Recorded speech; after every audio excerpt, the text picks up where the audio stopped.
harus juara baru bisa closing. Seperti itu.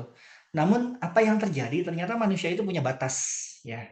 Udah capek gitu ngelakuin, nggak taunya nggak closing-closing. Akhirnya percuma punya mental pemenang gitu. Percuma kita bermimpi pengen dapat income ratusan juta, puluhan juta gitu. Ternyata seperti ini loh tantangan tantangan yang dihadapi gitu ya. Makanya kita menjadi capek kalah, dan ketika kita kalah kita mulai berpikir kira-kira properti ini masih cocok nggak ya buat saya, atau saya harus pindah ke bisnis lain, jual baju misalkan, jual boneka, atau jual yang lain gitu ya. Nah kalau sudah seperti ini, teman-teman ketika menjalankan properti sudah setengah-setengah, dan hasilnya pun saya garansi tidak akan berdampak apa-apa buat teman-teman semua. Akhirnya apa? Karena semakin tidak berpengaruh apa-apa, teman-teman memutuskan untuk sudahlah berhenti. Dan ini banyak kejadian teman-teman. Beberapa kawan-kawan saya di Bogor dulu jago banget jualan properti, ratusan kafling, ada belasan unit rumah setiap bulannya gitu. Tapi sekarang berubah. Setiap Ramadan bukan jualan properti tapi jualan kurma gitu ya, atau jualan gamis gitu kan ya. Atau ada lagi yang jualnya itu jual dari mulai apa namanya, jual properti berubah jadi jual sotomi, dan dia sebagai pedagangnya gitu. Ya, saya bukan mengatakan bahwa usaha apa namanya, satu usaha yang selain properti itu tidak mendatangkan income yang berkah gitu, bukan ya, tapi dalam arti di sini konsistensi kita diuji, komitmen kita diuji. Ya ketika kita bicara pengen closing gitu ya, tapi kemudian niat kita setengah-setengah, kemauan kita setengah-setengah, ya maka yang terjadi adalah kita akan cepat berhenti. Seperti itu. Dan ketika kita bicara closing penjualan, teman-teman ya, teman-teman boleh bermimpi nih, pengen punya puluhan juta, pengen punya ratusan juta setiap bulan. Namun perlu disadari bahwa closing itu adalah urusan memindahkan hati. Dan hati hanya bisa disentuh oleh hati lagi. Apa maksud saya di sini? Saya ingin menggambarkan ke teman-teman semua bahwa closing itu bukan urusan skill, bukan urusan kemampuan. Tapi closing itu adalah tergeraknya hati konsumen atas penawaran yang teman-teman berikan. Nah, persoalannya kemudian bagaimana kita bisa menggerakkan hati kita kalau, bagaimana kita bisa menggerakkan hati konsumen kalau hati kita sendiri itu belum siap untuk mempengaruhi konsumen. Ya. Kita pengen menggerakkan konsumen agar segera closing, tapi kitanya sendiri nggak pede.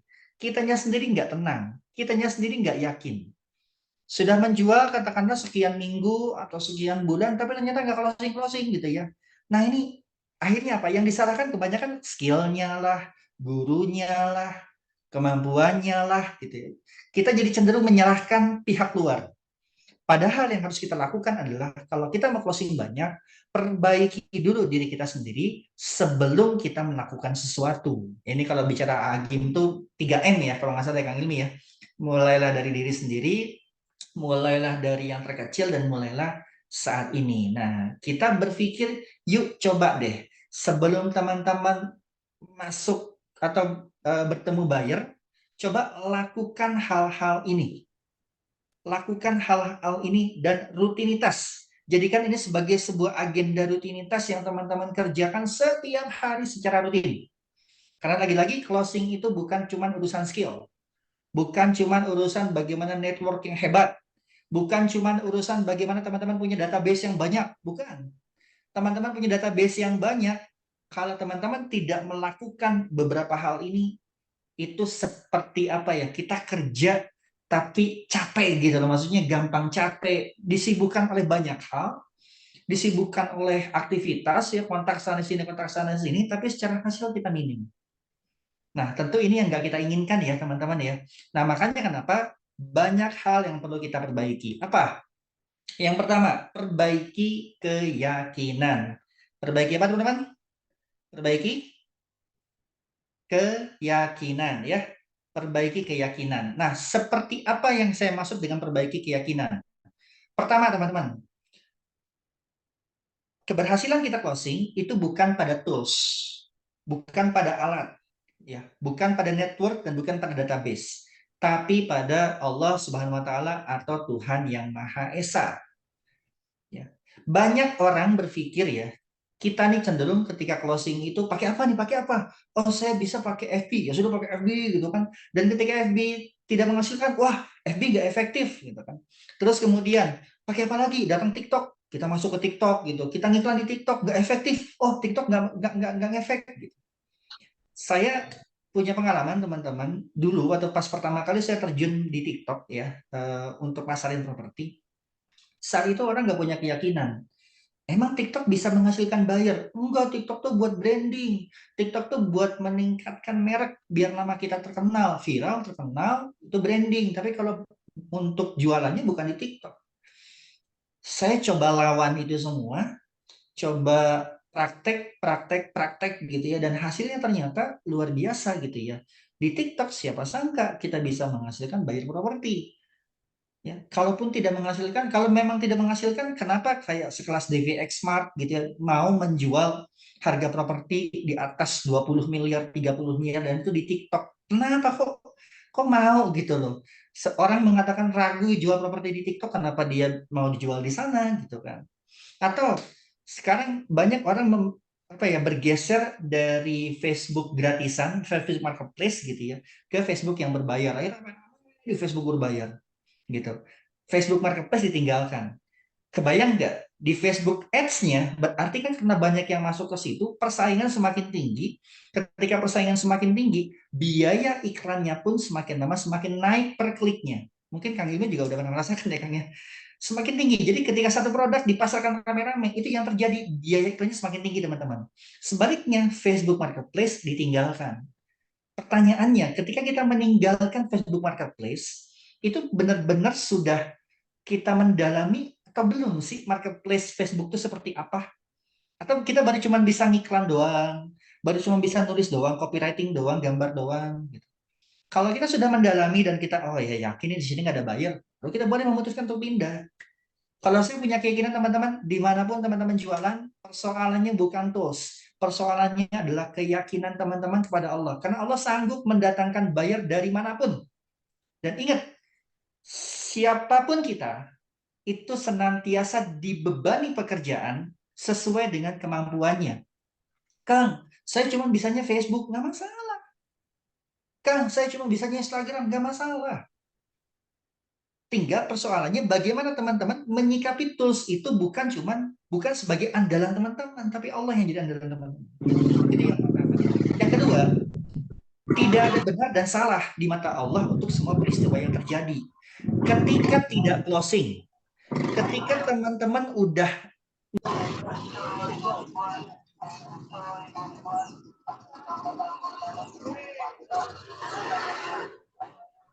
ya, lalu di tengah jalan ternyata dia nggak datang gitu ya, teman-teman udah capek nih jalan ke lokasi tapi dia nggak datang gitu kan. Nah, apa yang kita lakukan? Ya sudah, itu memang hak keinginan Allah, dan kita nggak usah gerutu, nggak usah ngomel, nggak perlu berpikir ah ini gimana sih ini bayar gitu kan, janjinya doang PHP gitu ya. Banyak yang bilang seperti itu, padahal istilah PHP itu di mata Allah nggak ada, di mata Tuhan tuh nggak ada teman-teman. Semuanya benar dan semuanya benar di mata Allah. Kita yang menilai itu salah. Kita yang menilai bahwa ketika bayar nggak datang itu salah buat kita. No, jangan-jangan ketika bayar itu nggak datang, Allah pengen uji kesabaran kita. Atau yang kedua, jangan-jangan kalau seandainya nanti bayar itu datang, malah menyusahkan kita. Misalkan dia minta detail apa namanya legalnya, perizinannya, atau dia minta di detail dikelilingin semua lokasinya yang berakibat secara fisik mungkin kita bisa sakit gitu ya. Ya. Atau mari kita lihat sekarang pendapatan kita kok segini-segini aja gitu. Kok kita nggak dikasih closing-closing terus kenapa sih gitu. Nah, selalu prinsipnya tanamkan keyakinan bahwa kejadian hari ini yang teman-teman alami itu adalah sebuah kebenaran yang Allah berikan buat teman-teman. Tinggal teman-teman petik, ini kira-kira isyarat yang Allah berikan buat saya tuh apa ya? Kenapa Allah kasih seperti ini? Jangan berhenti pada menjustifikasi. Aduh, kok begini sih? Aduh, kok hasilnya kayak begini sih? Aduh, kok aku udah usaha begini, menghabiskan biaya segini, tapi kok masih begini aja hasilnya? Jangan berhenti menjustifikasi di situ, tapi berhenti di titik mengapa. Seperti itu ya. Itu poin yang kedua. Poin yang ketiga, Detailkan lagi mimpi kita, lalu berlatih ikhlas. Ya, jadi mimpi kita tuh harus detail, teman-teman. Nanti Kang Ilmi di materi yang lain tuh akan menjelaskan bagaimana kita mendetailkan mimpi kita sebenarnya. Bagaimana kita menjabarkan mimpi kita sebenarnya. Besok saya punya ada materi saatnya marketer punya rumah. Kenapa saya bisa punya rumah gara-gara ini? Awalnya karena mimpi, karena dream yang saya setting. Ya. Karena keinginan yang kuat itulah akhirnya melahirkan mimpi yang kuat juga. Dan mimpi yang kuat balik lagi kepada keinginan kita. Sehingga ketika kita menemui kegagalan, menemui proses yang bisa dikatakan tidak sesuai dengan keinginan kita nggak gampang nyerah, gitu, nggak gampang kabur. Gitu. Nah, yang menarik adalah harus berlatih ikhlas. Kenapa? Karena ketika kita menemukan mimpi itu ada latihan ikhlas. Nah, mulai nih teman-teman. Ada beberapa notes bagaimana cara kita berlatih ikhlas dan ini sudah saya praktekkan. Oke. Apa? Nah ini. Coba ya. Kak Yuni, coba dibaca Kak. Apa Kak? Silakan Kak Yuni. Maka Kak Yuni boleh dibantu dibaca. Atau Kang Soleh, coba dibaca Kang Soleh. Apa Kang Soleh? Kakak Soleh, Pak Ya, Soleh, maaf Pak Soleh. to-do list ya. Iya, Lakukan sesuatu yang tidak kamu sukai dan konsisten hingga kamu merasa itu sudah jadi kebiasaan kamu. ini yang pertama yang harus teman-teman lakukan. Lakukan sesuatu yang tidak kamu sukai dan konsisten hingga kamu merasa itu sudah jadi kebiasaan kamu. Saya pengen cerita ya. Ini berlatih ikhlas yang sangat luar biasa. Teman-teman, saya kemarin 4 tahun di Makassar. 1 tahun di Makassar, saya tertipu sama seseorang ketika closing, katakan 84 unit waktu itu di sana, saya ditipu sama teman saya sendiri. Akhirnya apa? Uang closing tidak ada. Awalnya bagi hasil sepakat tuh 50-50 karena sesama marketing gitu kan. Dapatlah gitu. Tapi ternyata saya nggak dapat 50-50, bahkan jauh. Nggak sampai puluhan juta. Cuma 1 juta, 2 juta. Saya mikir, ya Allah, apa yang salah ya? Kenapa Allah ngasih saya seperti ini? Padahal saya udah closing banyak loh. Saya udah ngebayangin, wah dengan uang segini saya bisa begini, bisa begini, bisa begini. Tapi ternyata nggak terjadi. Nah, apa yang saya lakukan? Saya tidak pulang ke Bandung dan Bogor waktu itu, teman-teman. Saya memutuskan, ya sudahlah, saya nginap di masjid. Saya menjadi office boy.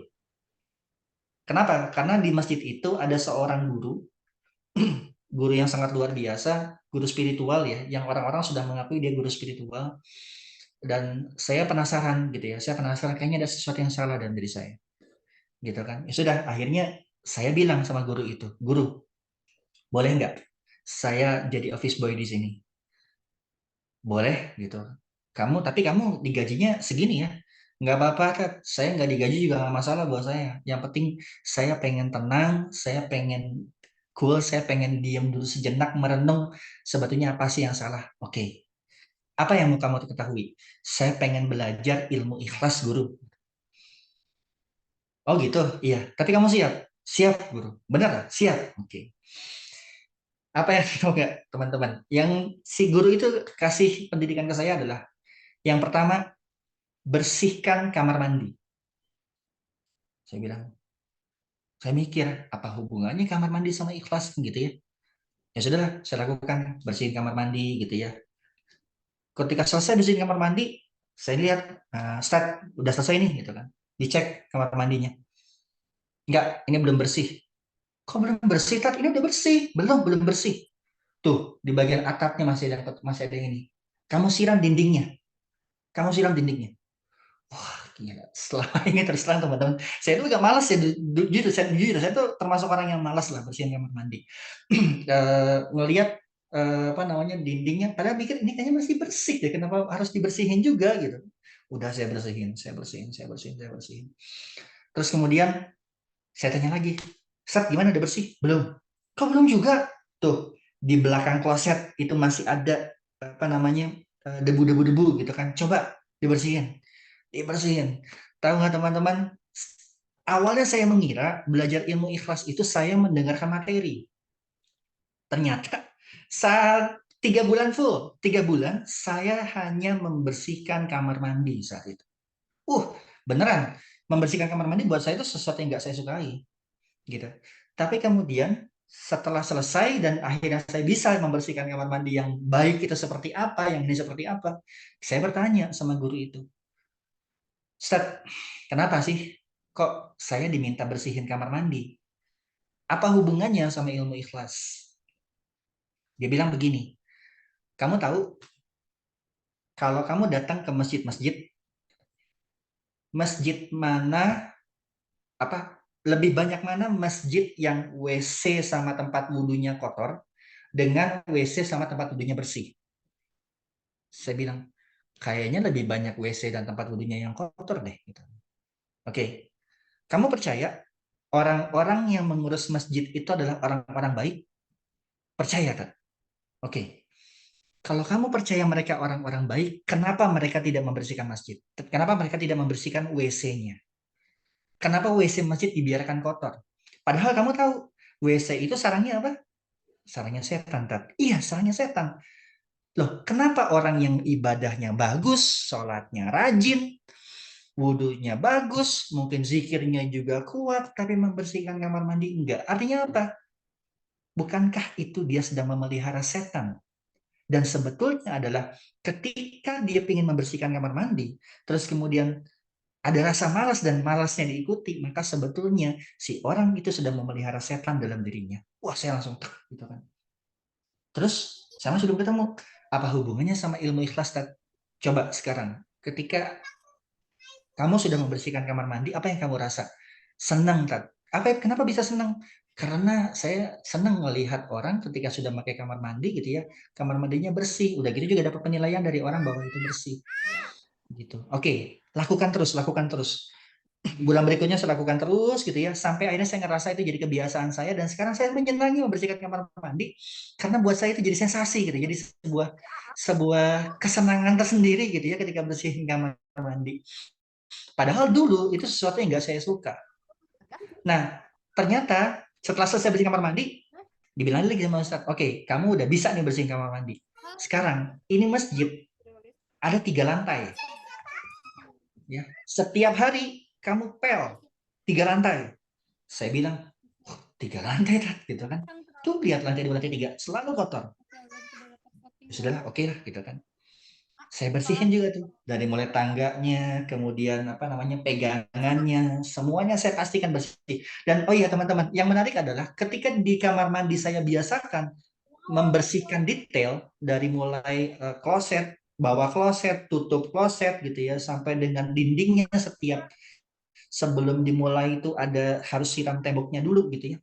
Ternyata itu berpengaruh kepada kehidupan saya yang lain. Jadi ketika saya ngebersihin lantai 2, lantai 3, pun saya lakukan hal yang sama. Jadi tidak saya biarkan pojok-pojok di masjid itu kotor gitu. Gara-gara apa? Gara-gara dilatih di kamar mandi selama 3 bulan. Padahal cuma satu kamar mandi. Tapi gara-gara itu akhirnya berpengaruh kepada kehidupan saya yang lain. Dan sejak saya di sana, alhamdulillah masjid itu bersih, masjid itu dikenal sebagai masjid yang enak banget buat sholatnya gitu, karena di mana-mana bisa rebahan, bisa tiduran gitu ya.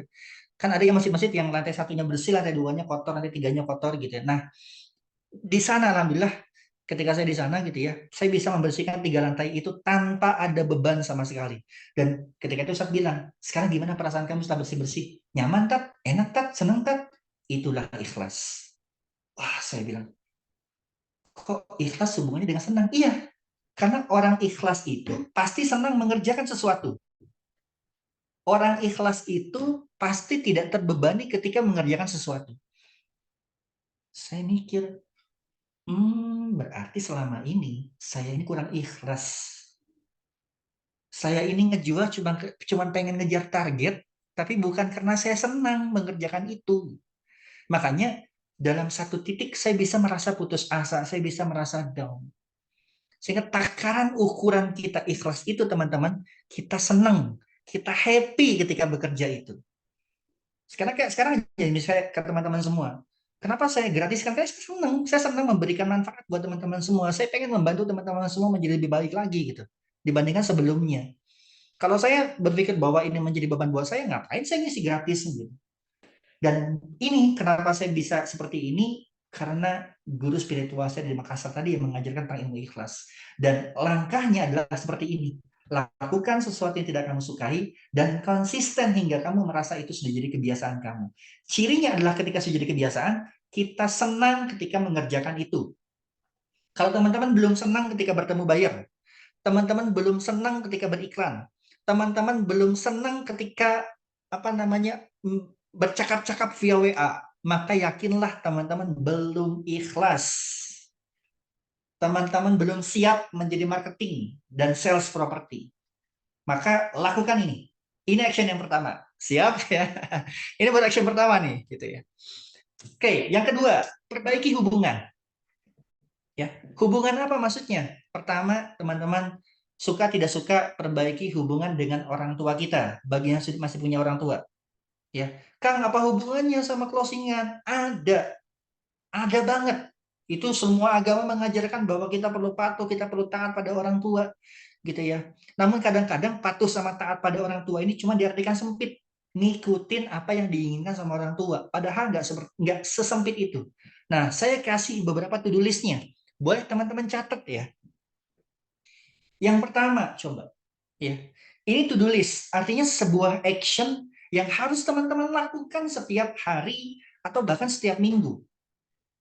Pertama, minta maaf sama orang tua. Teman-teman pindah bisnis katakanlah, dari bisnis apa ke properti, itu sudah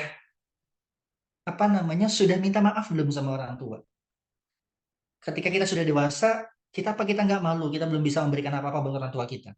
Kalau kita sudah bisa memberikan, apa kita merasa sudah cukup dengan pemberian 1 juta, 2 juta kepada orang tua? Kalau kita masih merasa belum cukup, apa salahnya kita minta maaf sama orang tua kita? Apalagi ini di bulan Ramadan, ya. Dan poin penting adalah jangan cuma minta maaf pada saat Idul Fitri. Ya, minta maaf juga di bulan-bulan selain Idul Fitri. Bahkan kalau perlu setiap minggu kita minta maaf. Mah, Pak, Sakti minta maaf ya. Kalau selama ini Sakti belum bisa memberikan yang banyak buat Mama. Tapi kalau seandainya Mama berkenan, mohon terima pemberian Sakti meskipun cuma sedikit. Dan itu yang saya lakukan, teman-teman. Ya. Minta maafnya pertama sama orang tua, yang kedua minta maafnya sama Allah. Kenapa? Karena boleh jadi kita nih sebagai marketer, kita ambisi ngejar sesuatu, tapi kita lupa. Mungkin ya ketika kita dikasih pendapatan sama Allah, income, closingan sama Allah, sebagian jatah closingan kita buat orang tua kita. Dan kita lupa itu selama ini. Kita lupa mengkayakan orang tua kita sebelum diri kita sendiri. Padahal yang penting adalah orang tua kita dulu, baru diri kita. Yang kedua, terima kasih sama Allah setiap hari. Apalagi buat yang masih hidup ya, banyak-banyak deh terima kasih sama Allah. Ya, karena kerasa teman-teman ketika tidak punya orang tua. Ya.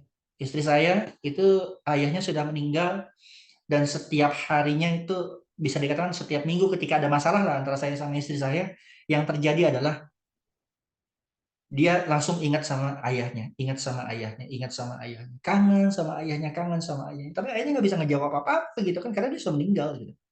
Nah, buat teman-teman yang masih ada, bersyukurlah, selalu terima kasih sama Allah. Tidak cukup dengan kata-kata Rabbighfirli wa liwalidayya warhamhuma kama rabbayani shaghira. Nggak cukup dengan itu. Tambahkan terima kasih sama Allah. Kita lupa terima kasih sama Allah atas kehadiran Allah yang sudah masuk ke dalam kehidupan kita, yang masih memberikan umur kepada kedua orang tua kita. Dan kalau orang tua kita meninggal, salah satu di antara kita meninggal, maka yang ketiga, doakan mereka setiap hari. Doakan mereka setiap hari. Dan yang keempat, istimewakan mereka saat dirimu bersamanya. Ini yang kurang biasanya. Ya. Saya hanya menghimbau kepada teman-teman semua. Coba deh, ketika nanti Idul Fitri, datang ke rumah orang tua, maka pastikan orang tua tidak bekerja sedikit pun. Dan itu totalitas kita yang melakukan. Bisa nggak seperti itu? Istimewakan. Bahkan ketika kita berkunjung ke rumah orang tua kita, pastikan orang tua kita adalah raja yang hanya duduk di kursi dan kita melayani dia sepenuh hati. Dari mulai bersihin rumah, semuanya. Gantikan pekerjaan orang tua. Karena statusnya kita, mau kita pergi kemana-mana, kita tidak berubah. kita adalah anak dari mereka. Istimewakan mereka. Nah, semakin kalau kita sudah minta maaf, sudah banyak terima kasih, sudah ngedoain, sudah mengistimewakan, baru kita minta doa. Jangan dibalik. Jangan minta doa di depan dulu, gitu ya. Minta doa itu setelah kita memberikan kebahagiaan buat orang tua kita. Memberi, giving dulu, baru kita mendapatkan. Gitu. Ya. Minta doa yang terakhir. Mudah-mudahan teman-teman ini dicatat dan dijadikan sebagai to-do list setiap hari. Ini yang pertama, perbaiki hubungan sama orang tua kita. Yang kedua, perbaiki hubungan dengan pasangan. Nah ini teman-teman, saya sering ketemu pasangan-pasangan yang tidak mendukung pasangannya ketika jualan properti. Ya, suaminya jualan properti gitu, istrinya pengennya jangan di properti Debbie, susah jualan properti susah gitu. Istrinya menanamkan mindset yang susah, ya sudah ke suaminya pun akan ikut susah gitu. Atau ada lagi kelihatannya dukung, padahal memang enggak gitu ya. Kadang-kadang punten gitu ya, ada yang sepertinya mendukung tapi di hati enggak. Nah ini hati-hati nih, ya. Kita cek benar nggak pasangan kita dukung kita, benar nggak pasangan kita itu totalitas untuk kita, ya. Nah, to-do list-nya apa? Ini teman-teman, sama. Pertama, minta maaf dan terima kasih, ya. Karena apa? Sampai dengan detik ini, meskipun kita belum berhasil, meskipun kita belum menuai kekayaan, tapi dia masih setia mendampingi kita. Maka coba kita minta maaf, selebar-lebarnya kita buka dada kita, dan kita ucapkan terima kasih karena dia sudah hadir dalam kehidupan kita. Dan itu sampaikan lewat lisan. Tidak perlu gengsi untuk berkata maaf dan terima kasih.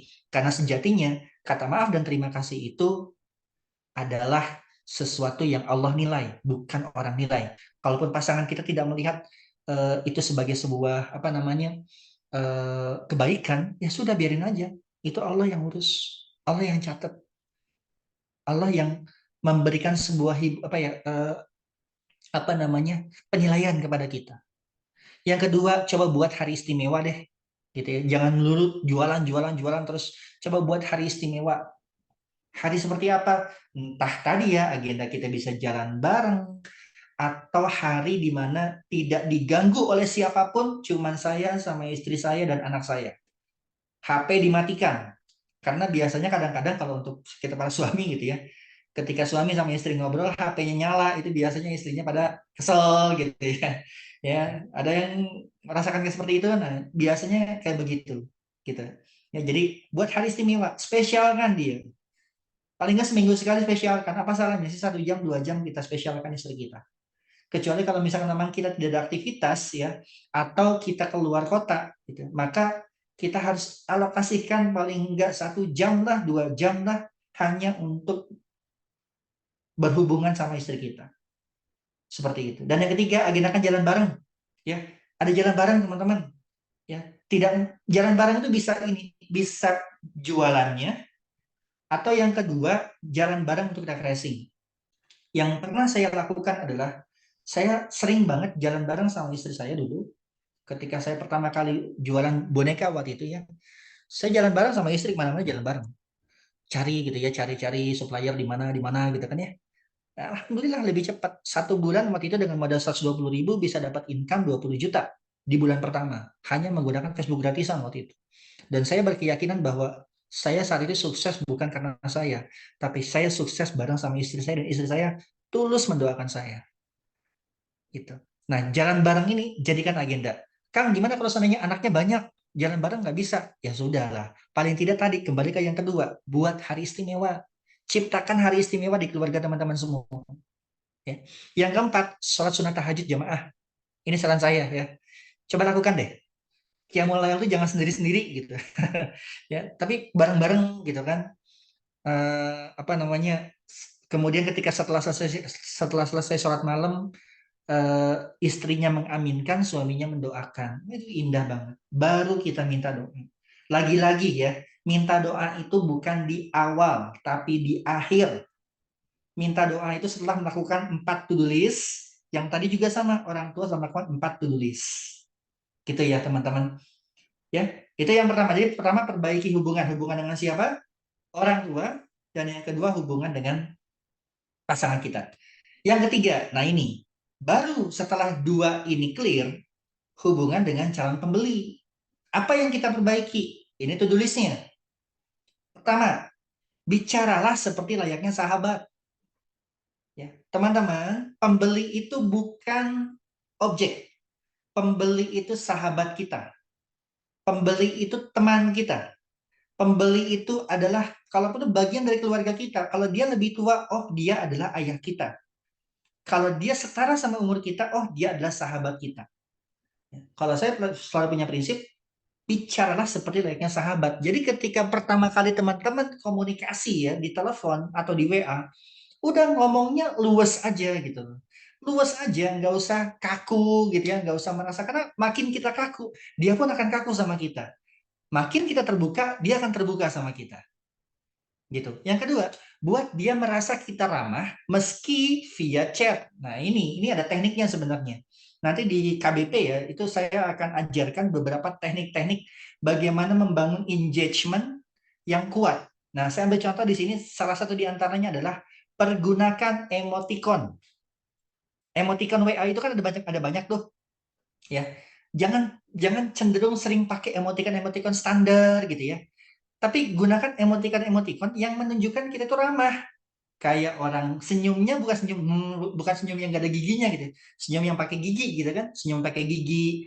Atau kalau ketawa tuh yang ketawa yang terbahak-bahak gitu. Meskipun kita nggak terbahak-bahak, tapi ketawanya terbahak-bahak dan main quantity. Tambahkan, jangan cuma 1, 3 gitu. Sekarang gini teman-teman, kalau teman-teman misalkan Kang Soleh lagi ya, Kang Soleh belum lihat yang lain nih. Jangan Kang Soleh deh, siapa? Bu Endah. Bu Endah misalkan gini Bu Endah, kalau misalkan ada yang bilang, ibu cantik deh. Orang yang pertama ngasih jempolnya cuma 1, yang kedua orang ngasih jempolnya sampai 3. Kira-kira ibu lebih senang yang mana Bu Endah? Yang ngasih jempol 1 atau jempol 3 Bu? Halo Bu Endah? Ada? Jempol 3 Jempol 3, kenapa Ibu? ya lebih mantep. Dibilang cantik jempolnya 3 kan mantap ya Bu ya. Nah, bayar juga sama teman-teman. Bayar juga sama. Ya, bayar juga butuh dihargai dengan emoticon-emoticon kita, dan saya menyebutnya sedikit lebay, tapi standar. Ya minimal 3 lah ya. Dari semua, ketawa kita kasih 3, atau senyum kita kasih 3, jempol kita kasih 3. Itu kalau kita lakukan selalu seperti itu, mereka akan sangat mengapresiasi kita. Ya. Detailnya nanti teman-teman di pelatihan KBP itu saya akan lebih dalam lagi. Yang ketiga, beri perhatian via status WA. Nah, ini yang sering kurang. Kita hanya fokus di chatnya saja. Ngebales, tapi ketika nggak ngebales, ngomong apa lagi ya? Bingung nih, gitu ya. Terus nggak bingung, apa lagi ya yang perlu dibahas ya?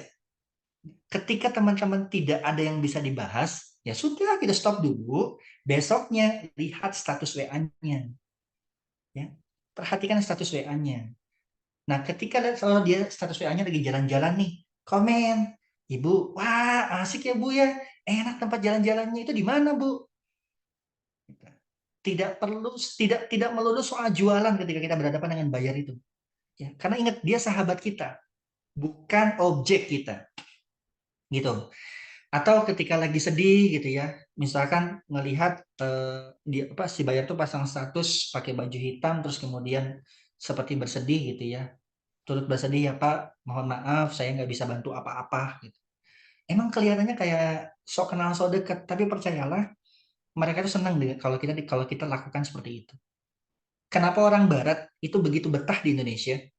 Karena karena kitanya nih si orang Indonesianya ketika ketemu orang Barat itu senang ketika ngelihat orang Barat sok-sokan belajar bahasa Indonesia.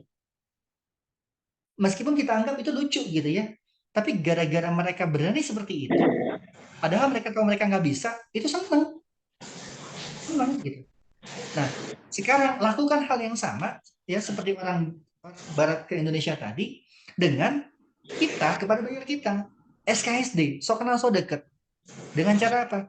perhatikan dan beri perhatian via status WA-nya. Yang keempat, beri solusi bukan penawaran. Ya. Nah, ketika beri solusi bukan penawaran, maksudnya apa? Teman-teman berarti harus tahu apa masalahnya. Masalahnya apa? Kenapa dia milih proyek teman-teman? Tahu nggak masalahnya apa? Jangan langsung tiba-tiba kasih penawaran. Kalau teman-teman langsung kasih penawaran, dia langsung akan bicara harganya berapa. Udah selesai. Ya, kita nggak tahu apa sih masalah dia sampai dia mau kontak kita, sehingga dia pengen banget sama proyek kita. Logikanya kan kalau misalkan dia sudah udah masuk ke WA kita, dia itu pengen sama proyek kita, tertarik sama proyek kita. Berarti ketika dia tertarik, ada stimulus kan, ada motifnya gitu yang bikin dia tertarik itu apa? Tugas kita baca itu. Ya, baca itu. Apakah itu masalah atau itu keinginan? Gali kebutuhan kalau dalam bahasa psikologinya ya, gali kebutuhan sebelum kita kasih penawaran. Beri solusi sehingga kita niat itu beri solusi, bukan penawaran. Kayak teman-teman misalkan ada beberapa teman-teman marketing gitu ya, ketika ada yang ngechat langsung kasih brosur, langsung kasih price list, kasih set plan, Gmap. Udah selesai. Berhenti percakapannya, nggak akan lama. Kenapa? Kita fokusnya kita ngasihnya penawaran, bukan ngasih solusi. Gali kebutuhan agar ketemu masalahnya sehingga kita bisa memberikan solusinya. Dan ketika ketemu bayar, ingat perlakukan sebagai sahabat dan cari solusi yang tepat itu apa. Dan yang kelima, closing atau tidak. Nah, ini yang penting, jangan ditinggalkan. Ya. Mau closing, mau enggak boleh ditinggalin. Mereka tetap sahabat kita. Emang siapa sih yang pengen kita kehilangan sahabat? Enggak ada ya. Teman-teman mungkin sampai sekarang ada yang punya sahabat dari SD sampai dengan sekarang masih akrab gitu ya. Kenapa? Karena teman-teman nggak mau ninggalin mereka karena mereka begitu berharga. Nah, coba jadikan bayar kita itu seperti itu. Berharganya seperti itu. Sehingga kita merasa bersalah ketika harus meninggalkan mereka. Dan mereka pun merasa bersalah ketika harus meninggalkan kita. Saya pernah terima curhat dari bayar, teman-teman. Dari jam 9 malam sampai jam 1 malam. Curhatnya seputar politik sih ya. Politik sama apa. Karena kita nggak pernah bisa ketemu karena beliau itu di luar negeri. Di Florida, Amerika Serikat. Hampir 3 hari kalau nggak salah saya waktu itu temenin bayar curhat dari jam 9 sampai jam 1 malam. Tapi apa yang terjadi karena niat saya memang beri solusi bukan penawaran, hasilnya dia beli 3 unit cash harga 700 juta di Tasnim Garden waktu itu. Cash. Dan tidak datang ke lokasi. Mereka langsung beli, booking, DP, lunasan itu semuanya tidak datang ke lokasi, full di online. Kenapa bisa terjadi? Karena kita memperlakukan mereka seperti layaknya sahabat. Dan kita niat untuk memberi solusi bukan penawaran. Dan kita memutuskan untuk tidak pernah meninggalkan mereka sampai kapanpun. Kecuali diblokir. Nah, ini lain lagi. Kalau diblokir, nah lain cerita. Ya, bahkan niat kita kalau bisa sebagai seorang marketer, ya, terus kontak, terus hajar, ya, terus jualan sampai diblokir. Kalau belum diblokir, berarti artinya mereka masih menyediakan peluang buat kita jualan kepada dia. Tinggal kita cari caranya bagaimana ya. Jangan cara yang sama, cari cara yang berbeda, cari pola yang berbeda, gali ilmu lagi, cari ilmu lagi, seperti itu. Ya, ini teman-teman, ini 5 to-do list yang harus dilakukan ya. Dan teman-teman mudah-mudahan ada insight baru di sini tentang bagaimana memperbaiki hubungan dengan buyer. Nah, yang keempat, perbaiki juga hubungan dengan rekan kerja kita. Ya, kalau misalkan kayak di komunitas Dina Beduk ya, itu kan berarti kan ada beberapa. Apa yang harus dilakukan? Pertama, perkuat silaturahmi. Ya, jangan satu grup tidak saling kenal satu sama lain. Aduh, itu sayang banget gitu. Apalagi satu rekan kerja, satu kantor gitu ya, diam-diaman. Yang ini, yang si A sama si B gitu ya, itu diam-diaman ngapain? Satu kantor tapi diam-diaman ngapain? Satu grup tapi diam-diaman ngapain? Teman-teman punya niat yang sama kok, pengen sukses bareng, pengen berhasil bareng gitu. Kenapa nggak silaturahmi? Ayo dong, kenalan masing-masing semuanya. Apalagi di KBP ini ya, kita bukan cuma di Bandung loh teman-teman ke depan. Kita ada 35 developer di bawah kita yang siap bekerja sama dengan kita dan itu seluruh Indonesia. Gitu. Sehingga amat disayangkan kalau seandainya nanti teman-teman tidak berkenalan satu sama lain. Dan kita punya metode gitu ya, buat siapa teman-teman dari manapun itu bisa jualan secara online kok, tanpa harus datang ke lokasi. Kita mudahkan semuanya, maka pastikan silaturahmi ini terbangun. Ya. Lalu yang kedua, bukan cuma kenal, tapi juga bangun semangat saling bantu. Ya, saling bantu. Kita punya apa? Teman-teman punya apa? Kayak tadi Kang Ilyas ya, Kang Ilyas sekarang nggak di sini, ada nggak Kang Ilyas ya? Kang Ilyas tiba-tiba nawarin, Kang saya konten bisa gitu. Wah subhanallah, saya bilang senang banget saya dengernya gitu. Oke, ayo. Nah teman-teman ya, saya yakin masih banyak potensi-potensi teman-teman di sini yang belum tergali. Maka ayo kita bangun semangat saling bantu. Ya. Lebih bagus lagi kita nanti ketemu di lokasi gitu ya, di kantor saya nanti, terus kemudian kita ngobrol bareng-bareng, berkenalan bareng-bareng ya. Kalau perlu kita sharing masalah kita masing-masing apa, kita saling bantu, kita saling dorong, kita saling support. Kenapa? Karena rekan kerja kita adalah keluarga kedua kita. Keluarga kedua kita. Maka ketika ada masalah yang berhubungan dengan pendapatan terutama gitu ya, maka rekan kerja kita lah sebagai yang paling bisa menjadi tempat yang baik buat sharing ilmu, sharing masalah tentang bagaimana cara jualan dan sebagainya. Nah di KBP kita punya gambaran seperti itu teman-teman, bahwa kita ingin KBP ini menjadi keluarga kedua teman-teman. Meskipun ada yang di Makassar, ada yang di Jambi, ada yang di Semarang, ada yang di Jogja, semuanya buat saya ini adalah keluarga kedua saya. Kalau mau tanya ayah ibunya siapa ya, nggak tahu, mungkin ayahnya saya, ibunya Kang Ilmi kali gitu ya. Gitu, tapi yang jelas ya seperti itu ya. Kita ini keluarga, dan saya ingin bangun semangat seperti itu. Sukses bareng, berhasil bareng. Oke. Nah, setelah perbaiki orang tua, perbaiki istri dengan pasangan, perbaiki calon hubungan dengan pembeli, perbaiki dengan rekan kerja, dan yang ketiga perbaiki skill, ya, perbaiki kemampuan kita. Apa maksudnya? Pertama, kemampuan mendefinisikan target market kita. Teman-teman udah jualan, tapi jualan tuh tahu nggak sih jualnya ke siapa? Istilah kata teman-teman punya donat gitu ya. Teman-teman tahu nggak sih donat itu pasnya buat siapa? Kenapa ada warung yang rame, ada warung yang sepi? Padahal secara produk itu sama. Misalkan yang ini masakan Padang, ini juga masakan Padang. Tapi kok yang ini lebih cepat ya gitu ya. Karena yang B, si B ini, masakan Padang si B ini, dia tahu target marketnya siapa. Perumahan juga sama. Kenapa ada perumahan yang rame, ada perumahan yang sepi? Karena perumahan yang rame itu tahu dia harus jualnya ke siapa. Nah, kalau teman-teman sekarang jual rumah, ya, tapi teman-teman nggak tahu persis target marketnya siapa, maka bersiap-siaplah menghadapi kenyataan capek jualannya. Apalagi kalau nggak ikhlas gitu ya. Maka target marketnya harus clear. Gitu. Kami di KBP itu kerjasama sama beberapa proyek ya, dan di proyek-proyek tersebut target marketnya kita sudah detailkan, sudah kita jabarkan, sehingga nanti teman-teman tahu apa yang harus teman-teman lakukan. Bahkan gambaran profesinya, gambaran ininya sudah kami detailkan, sehingga teman-teman sudah tinggal beriklan deh. Oh tahu nih targetnya seperti ini. Kalau target market seperti ini, berarti saya harus deketin ke siapa, datengin ke siapa, iklannya bagaimana, caranya seperti apa, itu udah clear. Gitu. Yang kedua, fokus dengan 1-2 cara main ya. Teman-teman misalkan mau apa? Mau Facebook. Ya sudah Facebook aja gitu. Mau Instagram aja, mau TikTok aja gitu. Ingat, karena kita fokusnya ngejar pendapatan, maka kalau kita pengen fokus ngejar pendapatan yang besar, dengan fokus di 1-2 cara, maka kita akan lebih dalam mendalami itu. Dan ketika sudah mendalami itu, kita akan menjadi ahli di situ. Dan ketika sudah menjadi ahli, maka pendapatan pun secara otomatis akan gampang bisa kita raih.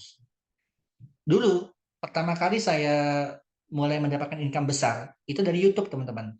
Saya belajar 6 bulan di YouTube, itu dari jam 8 pagi sampai jam 2 malam, selama 6 bulan. Ya, hasilnya apa? Alhamdulillah waktu itu sempat dominasi terus saya di 10 besar itu, saya terus yang di YouTube. Karena saya tahu cara mainnya bagaimana. Bahkan sampai dengan sekarang saya bisa menjelaskan, oh cara bermain di YouTube dengan cara organik itu begini loh, hingga menghasilkan jutaan penonton, ratusan ribu penonton gitu. Nah sekarang saya pindah ke TikTok. Yang lain bagaimana? Saya bukan nggak mau, saya pengen. Tapi karena sosial media yang begitu banyak, kita juga punya keterbatasan berpikir, maka udah fokus dengan sosial media yang bisa kita mainkan. Ya. Apalagi kalau HP kita terbatas. Ya sudah, Kang, saya bisanya Facebook. Ya sudah, bisa Facebook. Gitu. Kang, saya bisanya Instagram. Sudah, Instagram. Dan kita menyediakan semuanya.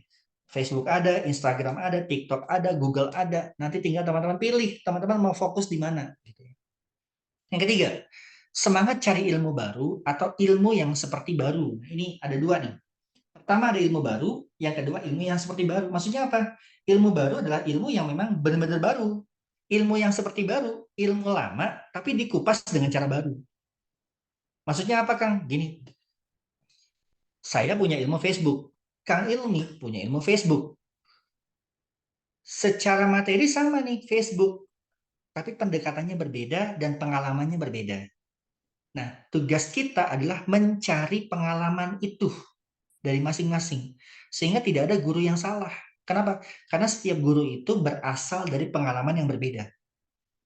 Gitu. Makanya kenapa teman-teman harus punya semangat nih cari ilmu baru dan ilmu yang seperti baru. Nah, pertanyaannya sekarang, dari mana datangnya ilmu? Ini yang sering salah kaprah, ya.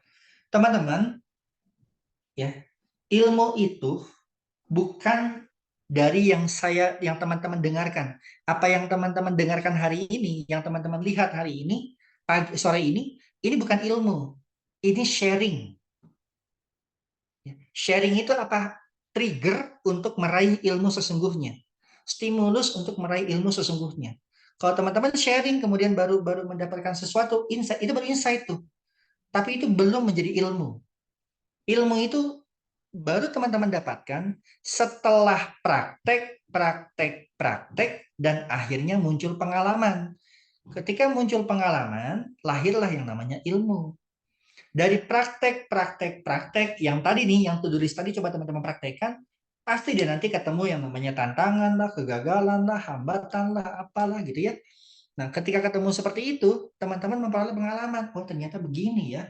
Oh, begini. Nah, kalau udah sampai ternyata begini ya. Ah, kalau gitu saya begini aja deh. Nah, kalau udah saya begini aja deh, di situ teman-teman sudah mendapatkan ilmu.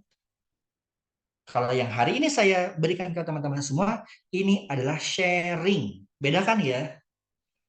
Sehingga sekarang kalau teman-teman pengen mendapatkan ilmu, coba praktek. Prakteknya gila-gilaan. Sampai dengan akhirnya ketemu pengalaman. Kayak saya contoh dulu, kenapa akhirnya saya bisa tahu YouTube dari dasar sampai dengan advance? Karena saya benar-benar praktek gitu. Dari jam 8 pagi sampai jam 2 malam. Setiap hari posting 6 sampai dengan 8 video.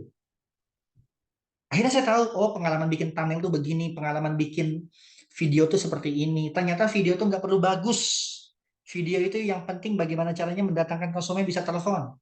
Ternyata HP itu nggak perlu terlalu bagus, nggak perlu iPhone juga untuk marketing awal gitu ya, nggak perlu iPhone. Nggak perlu HP yang harganya 8 juta, 4 juta nggak perlu. HP 2 juta, 3 juta juga masih bisa. 1,5 juga masih bisa. Kuncinya adalah praktek. Baru kemudian lahir pengalaman, muncullah yang namanya ilmu. Nah, dari sini teman-teman, lihat. Berarti dasar mendapatkan ilmu adalah dari apa? Sharing. Ya. Dari sharing. Nah, sharingnya kemana? Sharingnya itu bisa dilakukan kalau teman-teman punya yang namanya network. Ya. Punya jaringan. Punya jaringan yang kuat. Teman-teman gimana mau sharing kalau nggak punya jaringan? Ya, makanya kenapa KBP ini ada, itu harapannya bisa menyatukan seluruh teman-teman yang punya niat pengen sukses di properti, pengen berhasil di properti. Ya, networknya kita bangun. Seperti itu. Nah, KBP itu menyediakan dari mulai marketing, independen, agensi, sampai dengan orang-orang yang memang memutuskan, daripada gua nganggur gitu, mendingan di KBP aja deh gitu ya. Nah, networknya seperti apa nih Kang Ilmi lebih tahu sebenarnya kalau untuk ini ya. Jaringan seperti apa yang sebetulnya KBP itu mau dibangun dan bisa bermanfaat buat teman-teman semua. Gitu.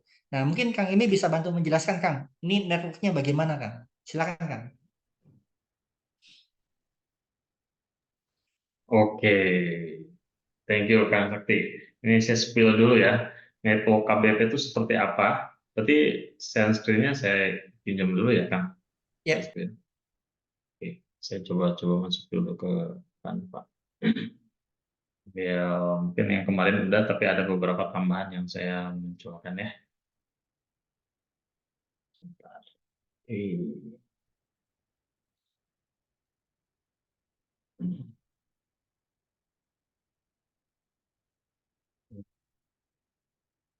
Udah slideshow-nya muncul loh. Oh, belum.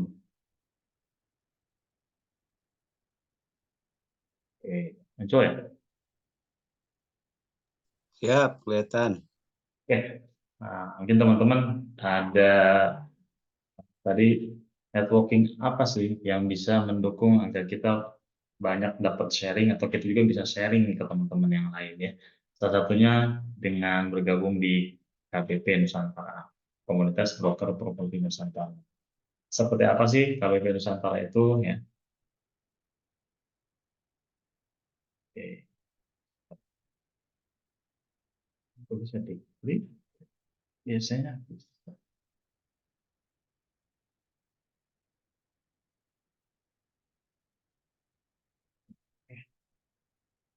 Nggak bisa jalan. Kan? Saya coba ini tuh dulu aja ya Kang ya. Saya download dulu ya. Bentar, saya download dulu dari kantornya.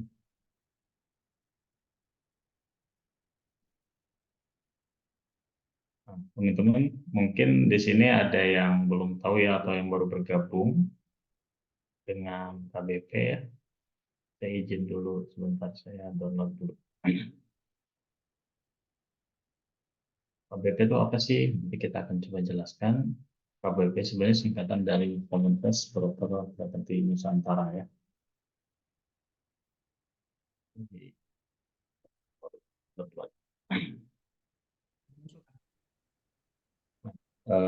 KBP ini kita bergabung ya atau join dengan APMI ya. Insya Allah. APMI itu adalah Asosiasi Properti Muslim Indonesia. Sebentar, lagi saya buka dulu PowerPoint-nya, baru di-download ya. Soalnya kalau dari tanpa langsung ternyata agak sulit. Nggak bisa diklik.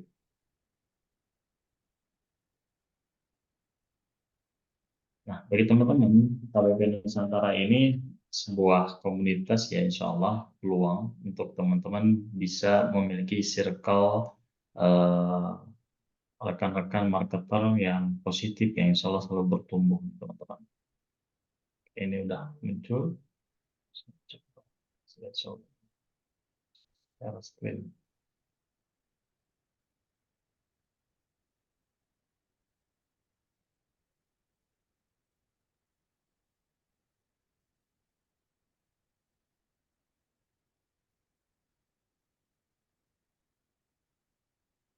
Udah muncul ya?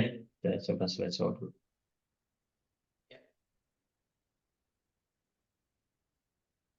Ya. Belum loading, lagi mau diklik slideshow-nya.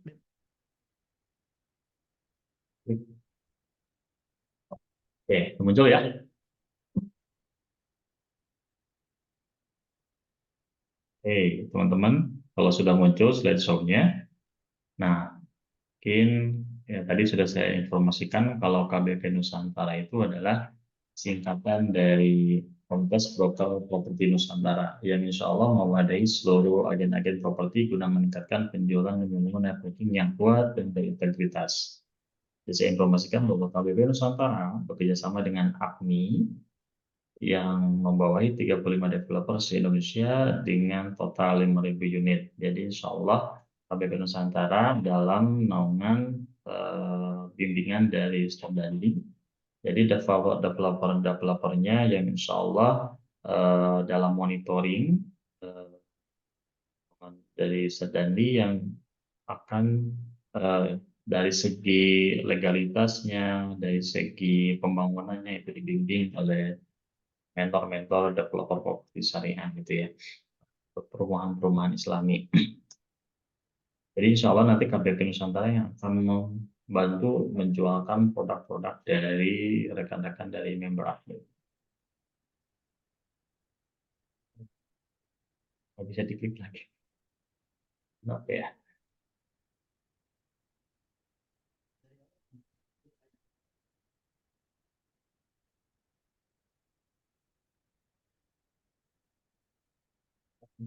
Next. Kan, nggak mau next kan. Saya stop sharing dulu ya.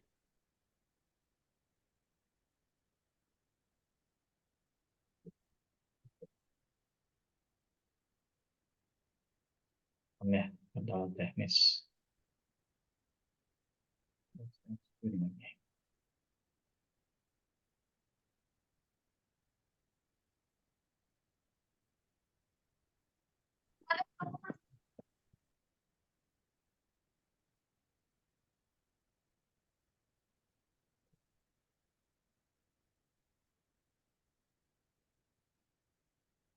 Nah, tadi kan KBP Nusantara ini sebuah circle yang dimana teman-teman bisa bergabung di KBP ini untuk memiliki salah satu circle orang-orang penter-penter yang selalu bertumbuh bagaimana caranya bisa mendapatkan income puluhan juta bahkan ratusan juta ya. Nah, our timnya Ustadz Dandi Irawan sebagai komisaris, Kang Sakti sebagai direktur utama, dan saya Yunus Reyes sebagai direktur.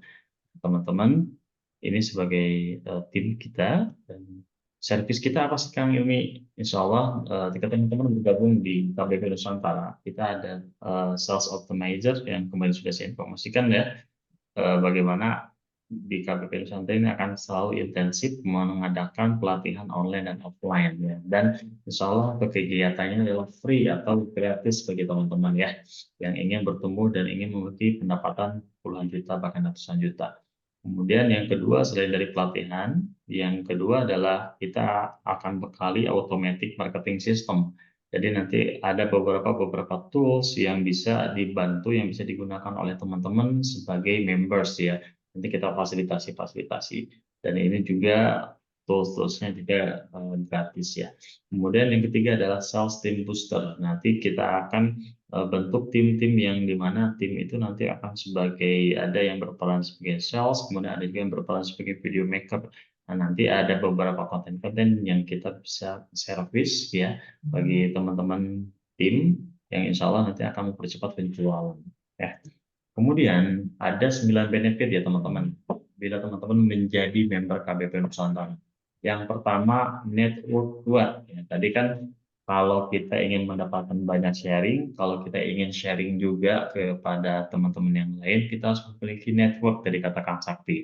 Nah, salah satunya kalau menjadi member KBP, kita akan memiliki network yang kuat. Network yang kuat itu seperti apa sih Kak? Ini network yang kuat itu adalah network yang salah satunya skalanya nasional ya.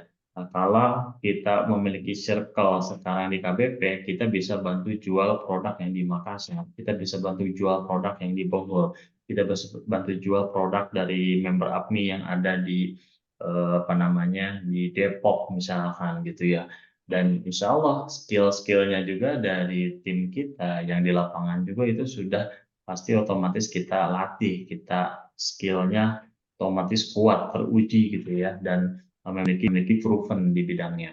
Kemudian terpercaya ya, dan tadi ya terpercaya, otomatis itu menjadi sebuah keniscayaan, kepercayaan dari members, kepercayaan dari customer, otomatis project itu harus terbangun. Nah, dan insya Allah untuk members-member APMI ini yang di bawah naungan Ustadz Dandi itu akan dibimbing bagaimana proyeknya itu dari nol sampai terbangun itu apa namanya pasti insya Allah gitu ya, insya Allah dibimbing dan insya Allah terbangun. Tidak ada yang namanya ketika udah jualan apa namanya tidak terbangun gitu, dan marketer-marketer yang dikejar-kejar itu insya Allah tidak kalau di KBP. Jadi dalam proyek-proyeknya pun ada standarisasi dari proyek yang bergabung dengan KBP gitu ya. Jadi tidak sembarang proyek masuk ke KBP yang dimana nanti teman-teman menjadi latihan untuk menjual proyek-proyek yang benar-benar sudah apa namanya terlisensi ya oleh standar kami di KBP gitu ya. Yang insya Allah itu terbangun. Kemudian yang kedua, kalau teman-teman bergabung di member KBP, teman-teman akan memiliki pembekalan. Kita akan bekali secara menyeluruh dan tidak berkala. Ada branding, selling, dan marketing ya. Dan nanti ada event pelatihan mingguan, kemudian ada event pelatihan bulanan yang dimana teman-teman akan menjadi marketer yang handal gitu ya, baik secara online maupun dan offline. Kemudian yang ketiga, bagaimana menghasilkan cuan tanpa keluar rumah. Nggak perlu panas-panasan. Bagi teman-teman yang bergabung di member KBP, teman-teman akan tetap di rumah misalkan ya, tidak harus keluar rumah, tidak perlu panas-panasan, tapi bisa dapat cuan. Yang keempat, pendampingan sampai dengan closing 24 jam full ya. Teman-teman di rumah misalkan ada kesulitan misalkan dalam mengoperatingkan tools ads misalkan ya, tinggal langsung telepon, Kang, ini gimana ya, ini kok CPA-nya kayak gini ya Kang, kok cost per acquisition-nya tuh kok mahal ya Kang, apa yang salah ya Kang. Nanti itu bisa kita langsung, ayo kita zoom misalkan ya, bisa-bisa aja ya. Jadi pendampingan sampai dengan closing 24 jam, insya Allah teman-teman bisa dimanapun, kesulitan-kesulitan ketika dalam beriklan, kesulitan dalam follow up, itu bisa langsung konsultasi dengan coach-coach yang ada di KBP Nusantara. Ya, kemudian yang kelima, update ilmu marketing terbaru ya. Jadi nanti ketika ada ilmu-ilmu baru, ilmu closing yang baru, seperti biasa kita akan share kepada member KBP, khusus member KBP yang bergabung di KBP Nusantara, kita akan share ilmu-ilmu baru. Nah, teman-teman harus stay tune terus gitu ya. Jadi ketika ada pelatihan, langsung proaktif untuk mengikuti dan daftar gitu ya.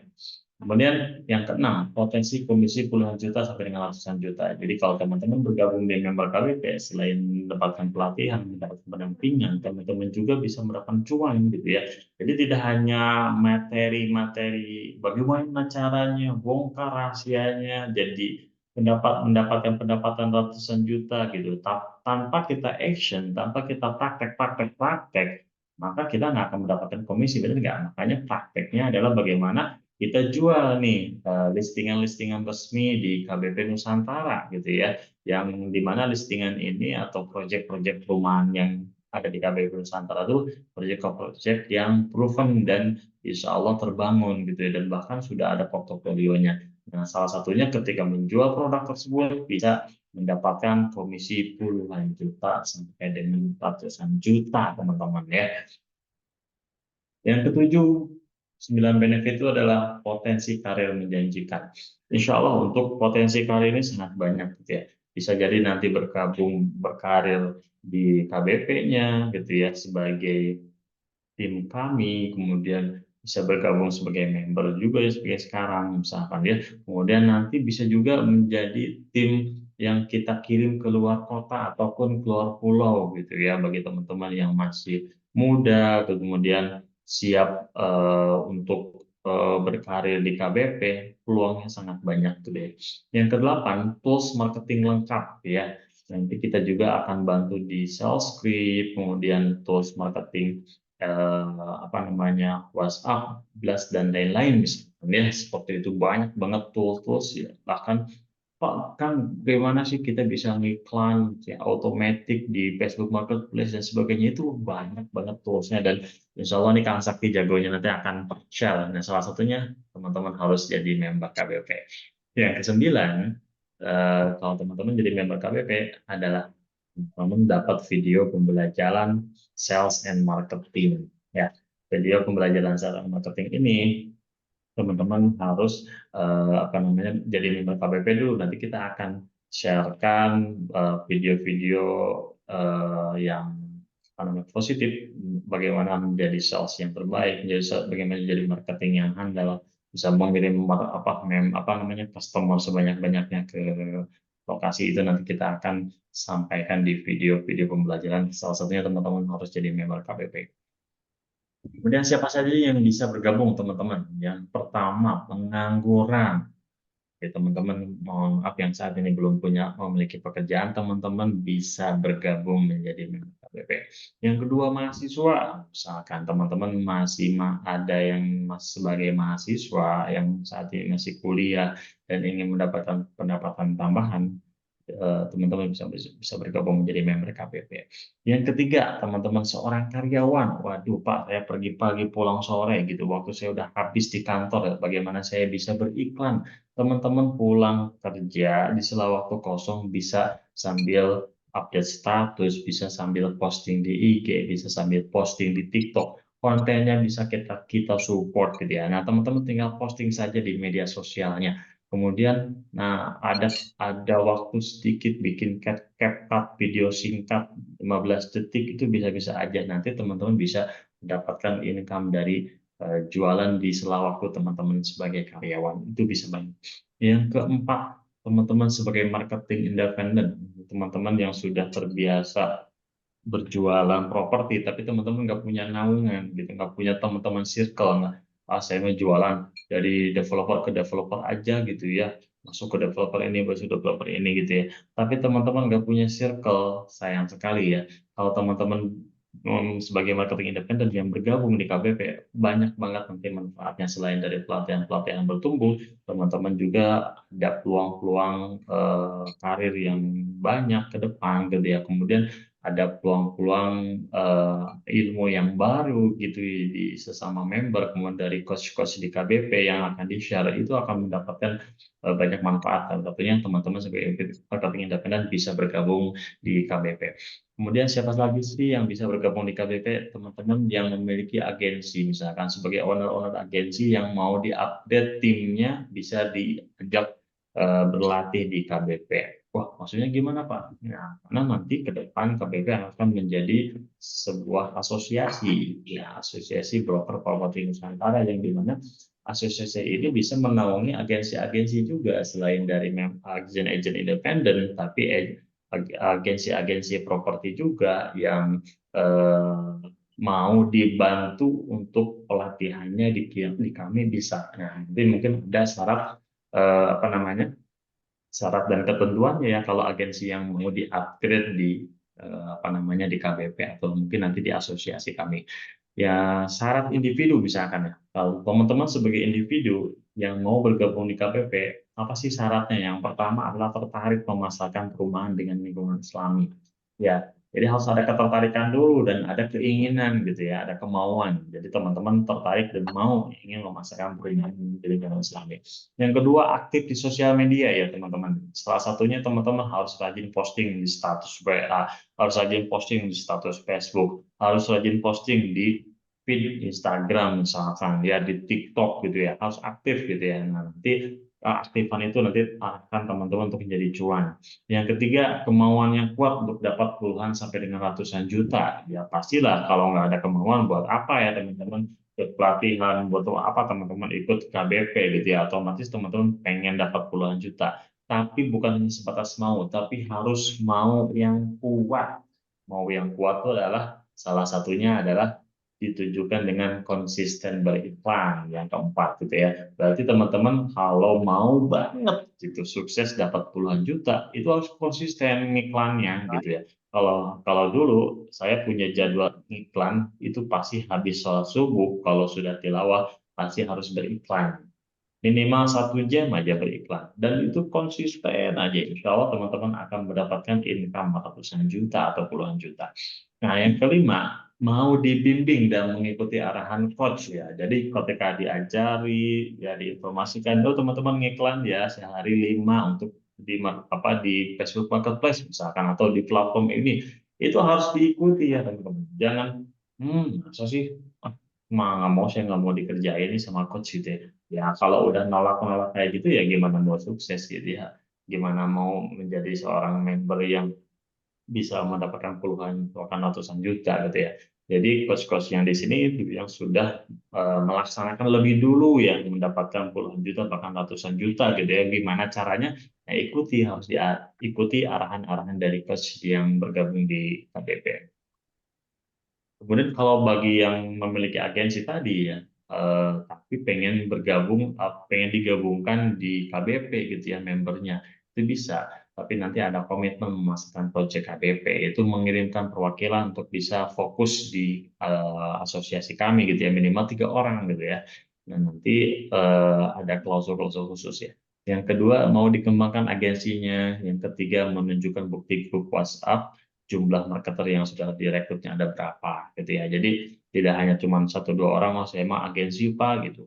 Enggak, tapi kita harus lihat dulu beberapa member agensinya, kemudian fokus mau tidak hanya belajar saja, tapi kita akan teman-teman juga di agensi memasarkan, beriklan untuk proyek-proyek di asosiasi broker properti Nusantara, gitu ya. Oke, teman-teman, mungkin itu ya. Nah, bagaimana caranya teman-teman kalau yang ingin bergabung di KBP, kita akan share link grupnya. Jadi teman-teman yang mau bergabung tinggal klik ya di grup WhatsApp-nya nanti di Dinabeduk. Setelah acara ini, nanti saya akan share link grup WhatsApp-nya.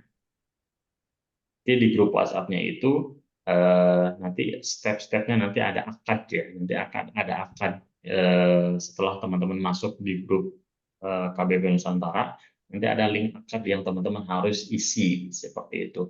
Baik teman-teman sebagai di agensi atau teman-teman sebagai member personal gitu ya, sama agent independen Pak, boleh bergabung, boleh silakan.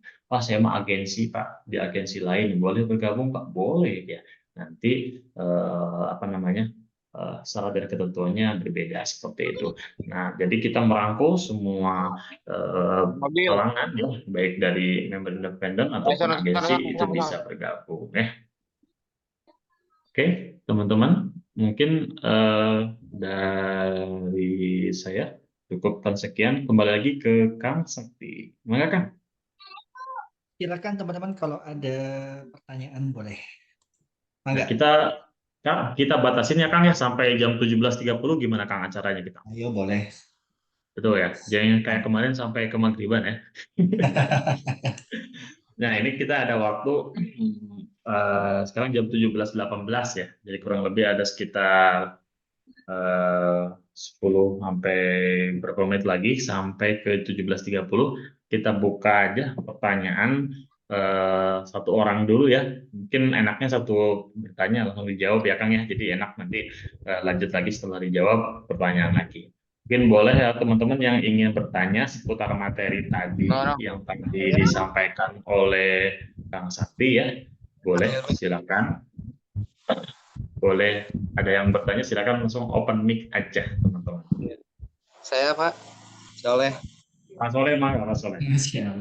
Ini untuk Kang Sakti, gimana caranya menjaga konsistensi atau istiqomah gitu ya. Sebetulnya yang tadi to-do list yang ya kepada orang tua, kepada pasangan atau kepada teman kerja, beberapa hal ya sudah kita lakukan, tapi menjaga konsistensi atau istiqomahnya itu terkadang ya banyak terganggu oleh kesibukan atau urusan lain dan hal lain.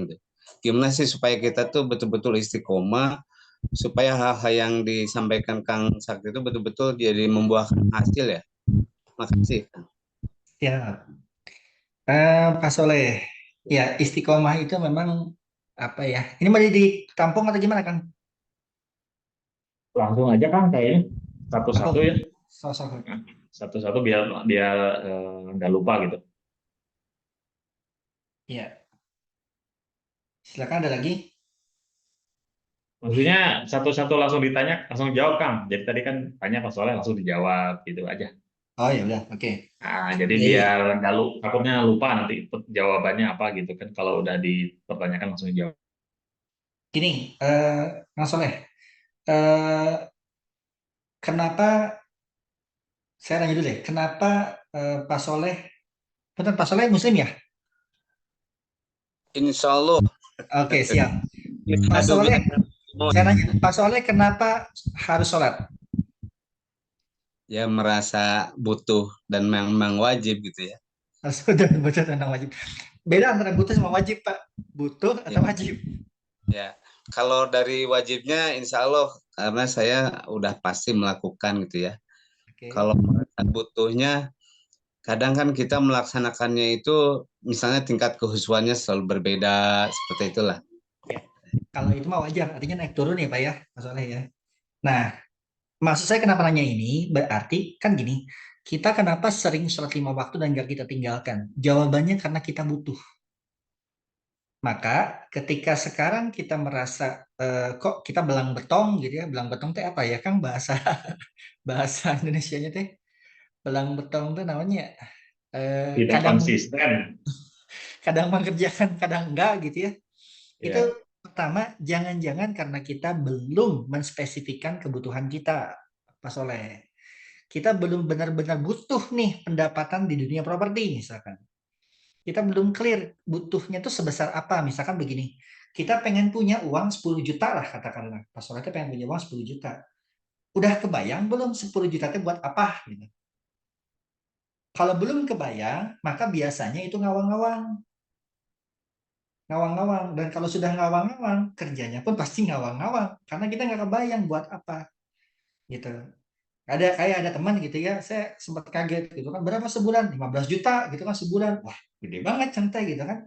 Ternyata ketika dia mendefinisikan kebutuhannya bagaimana, oh iya wajar. Nah, coba ciptakan kebutuhan itu. Itu yang pertama, Pak Soleh. Yang kedua, kita sudah punya mimpi nggak di aktivitas yang sedang kita jalani hari ini? Misalkan Pak Soleh pengen gabung di KBP. Apa sih keinginan Pak Soleh ketika bergabung di KBP? Mimpi terbesarnya itu apa? Pengen punya apa? Ingin mendapatkan apa? Ingin memberikan apa? Itu sudah clear belum? Dan kalau sudah clear, tercatat nggak? Dan kalau sudah tercatat, diulangi nggak? Dilihat-lihat terus-menerus mimpi kita, diinikan gitu. Seperti itu ya. Mimpi kita perlu kita pertahankan. Nanti Kang Ilmi akan mendetailkan ke depan. Itu materinya bagaimana. Karena orang yang tidak punya mimpi, itu bagikan berjalan tanpa arah, Pak Soleh. Dan orang yang berjalan tanpa arah, itu biasanya gampang tersesat. Gampang capek, karena nggak punya arah. Nah, mimpi itu memberikan arah kepada kita tuh mau kemana? Pak Soleh pengen fokus di KBP, pengen fokus di properti, misalkan. Pengen kemana gitu? Pengen jadi developer, pengen jadi penjual hebat, meraih ratusan juta, atau pengen apa? Pengen umroh, atau pengen apa? Itu harus clear. Dari sejak pertama kita menginjakan kaki di tempat yang kita pengen fokus. Yang kedua. Yang ketiga, lihat lingkungan terdekat Pak Soleh. Lingkungan terdekat Pak Soleh bagaimana? Mendukung apa enggak? Dan yang tadi, dari mulai orang tua, istri, saudara, teman-teman terdekat. Gitu. Oke, istri mendukung, orang tua mendukung, sahabat mendukung, tapi teman-teman di sekitar kita itu circle-nya sama nggak? Sama-sama circle bidang propertinya. Kalau nggak sama, itu biasanya gampang goyah. Apalagi properti kan secara income pendapatan per closing-nya lumayan tinggi ya. Bisa jutaan. Materi Kang ini bisa sampai ratusan juta. Katakanlah kita ambil paling minim lah, paling minim sekitar 6 juta. 6 juta. Yang lain itu katakanlah jual apa ya, jual baju lah. Jual baju itu untung 30.000. Nah, mencari untung 30.000 sama untung 3 juta tentu beda secara ikhtiar dan beda secara proses gitu ya. Mungkin dua-duanya sama gitu, perjuangannya sama sebenarnya, waktunya juga sama gitu kan. Ini kan hanya tinggal persoalan pemilihan apa ya, pemilihan karir saja gitu. Nah, ketika pas soal circle-nya bukan circle properti, itu gampang terpengaruh. Ah, udah Pak, pilih ini aja, usaha ini aja. Kenapa usaha ini gampang kok, cepet 30.000 dapat, saya jualan sekarang besok udah dapat untung. Bapak jualan berapa lama? Nggak bisa, nggak dapat untung. Gitu. Kenapa bisa? Akhirnya apa, kita goyah tuh. Kalau udah kita goyah, repot Pak. Kita nggak bisa closing ya. Jadi yang ketiga, perhatikan lingkungan terdekat kita. Ya, lingkungan terdekat kita bagaimana? Sudah mendukung atau belum? Nah, yang keempat, setelah masuk ke lingkungan terdekat, tadi pertama apa namanya? Mimpi dan sebagainya, dan ketiga lingkungan terdekat. Yang keempat itu adalah skill, Pak. Skill kita bagaimana? Terus meningkat atau enggak? Karena kalau skillnya terus standar, itu lama-lama ya kita kan jenuh, kita kan capek. Gitu. Kita perlu harus mengupgrade ilmu kita, mencari ilmu baru gitu. Buat jiwa kita merasa tertantang ketika menemukan sesuatu yang baru dan kita tertarik pengen mencobanya. Karena kalau kita bertahan di ilmu kita hari ini, ya hasilnya begitu-begitu aja. Dan orang bosan, cepat jatuh, cepat turun, itu gara-gara tidak inputnya kurang, Pak. Kan begini, output itu sebanding sama input, ya. Input yang masuk sebanding sama output. Kalau inputnya banyak, maka output yang dihasilkan juga banyak. Ya, tapi kalau inputnya sedikit, outputnya pun sedikit. Nah, ketika sekarang Pak Soleh merasa, kok saya turun terus ya, turun, bahkan hampir-hampir bisa dikatakan tidak mengerjakan lagi misalkan. Berarti kurang input, Pak.